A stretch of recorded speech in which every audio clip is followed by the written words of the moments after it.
Hi all. Ever had us use writing a judicial precedent essay focusing on the Supreme Court of England? Or are you looking to expand your knowledge and essay writing skills on the topic? Welcome to the A-Level Law Essay channel, where I will clear your doubts about academic essay writing. In today's episode we're going to be covering the topic on judicial precedent, and discuss the significance of the Supreme Court of England's role in the development of the law. Before we begin, please subscribe to my channel for more video guides on essay writing and many other interesting topics. With that said, let's get started with part 2 of video guide number 6. Question.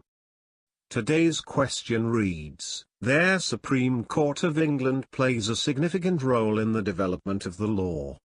Discuss the doctrine of judicial precedent, and the ways in which the Supreme Court of England develops the law to meet contemporary circumstances." From the question we can infer that it covers the chapter Judicial Precedent.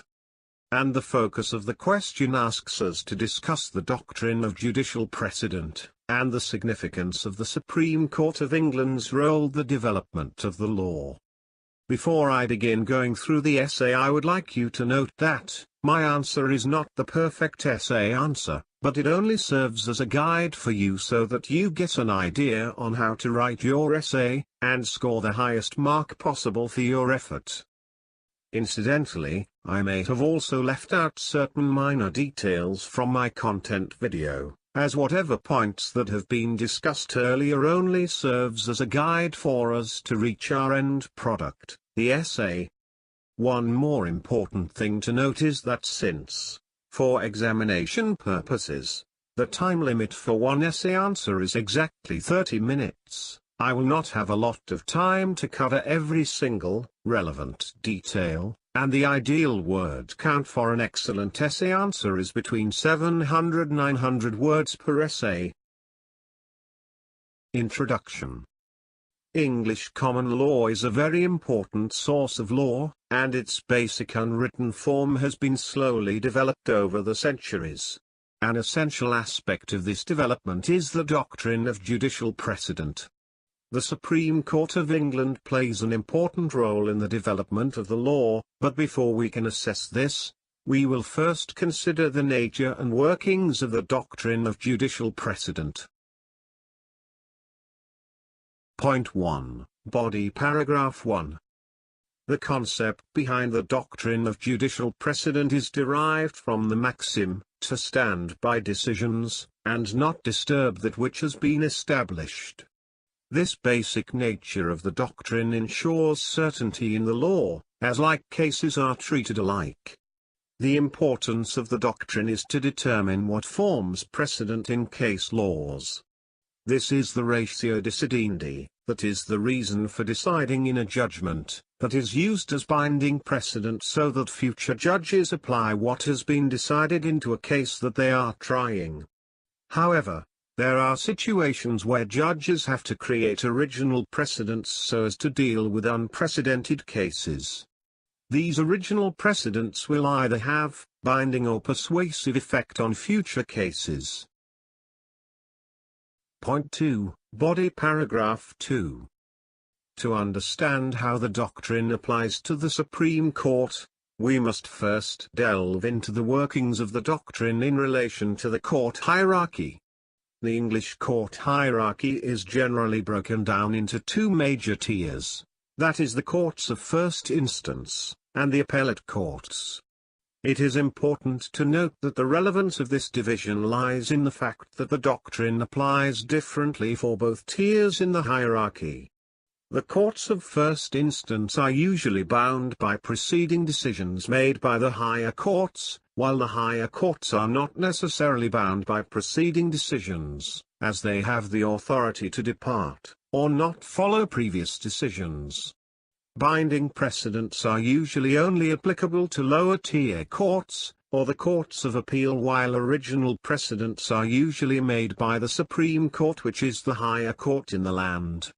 However, Appellate courts such as the Courts of Appeal and the Supreme Court may also be persuaded by decisions made by lower-tier courts, such as the one seen in the case of R versus R, 1991. Point 3, Body Paragraph 3. The significance of the Supreme Court's role in the development of the law lies mainly in their attitude towards the doctrine of judicial precedent.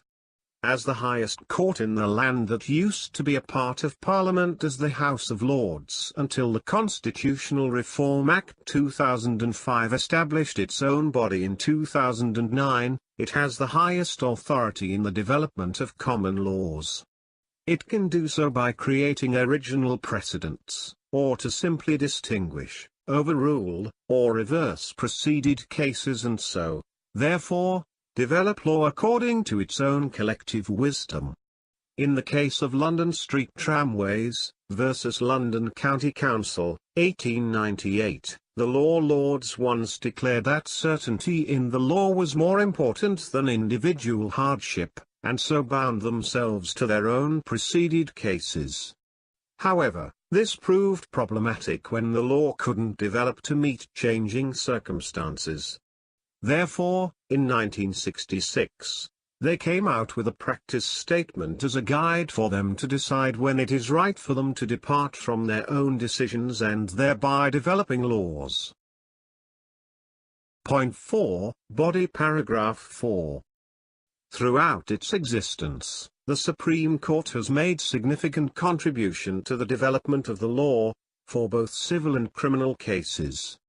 This practice is usually done through the guidance of the practice statement, and its application of the notion right to do so into cases for various reasons. One very typical civil case example would be Harrington versus British Railways Board, 1972, and how it departed from Muddy versus Dumrek, 1929, because of the changing social and physical circumstances as well as opinions.